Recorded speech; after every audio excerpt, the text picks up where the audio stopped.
Hello bakers, Chef Colette here. Today I'm going to show you how to make your own DIY pan spread, a great quick release spread for any type of cake pan, and you'll never have to buy that evil pan spray again. Why is pan spray evil? I hear your question. Well, it's terrible for the environment because it takes years for the can to break down. Spraying it is pretty hard on our lungs, breathing it in, and it does a number on your pans, leaving a sticky and awful residue. It also tastes god-awful. So we're done with it. Now I know we'll never pry it out of the food service industry's hands, but at least for our own baking purposes, we can kick it to the curb and stop making a negative impact on ourselves, our baking, and the environment. So let's go. So a stand mixer works best with the paddle attachment. And all in all, this is gonna take maybe 2 minutes to mix, maybe 3.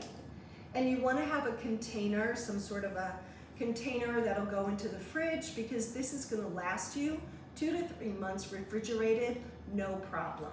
So the first thing we're gonna do, I have 100 grams of vegetable shortening, and we're gonna dump that in the mixer. And then our flour. And we're gonna mix this for about 1.5 minutes. After 90 seconds of mixing, it looks like a paste. Oh, and I increased the speed to medium as soon as the flour was incorporated because I didn't want a bath of flour. We always try to avoid that. And then what I'm gonna do is just, with the mixer on low, I'm gonna pour in the oil in a slow and steady stream. You can increase the speed a little bit, and that's 100 grams of shortening, 100 grams of all-purpose flour, and 100 grams of vegetable oil. I'm using canola, but you can use anything but olive. Olive has too strong, I heard your question, I always do. Olive is too strong. A flavor. All right. We're gonna stop the mixer and we're gonna scrape down. I'll show you what it looks like so you can see.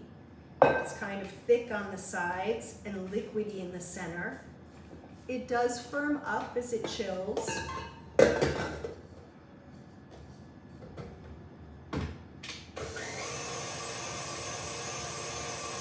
And you want a container, a food-safe container.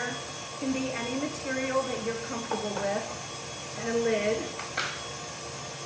and some way to mark it, like the date you put it in the fridge, so you know. And if you're making a lot of cakes, you may double the recipe, that's no problem. So that's it. It looks great, and after a couple hours in the fridge, it'll firm up nicely. As I said, it'll keep 2 to 3 months, so you want to label it. And it looks great. It also costs nothing to make this compared to that big old dumb can of pan spray. So here's a way for us to be a little bit more sustainable because we are the chefs in our kitchens and we're in control.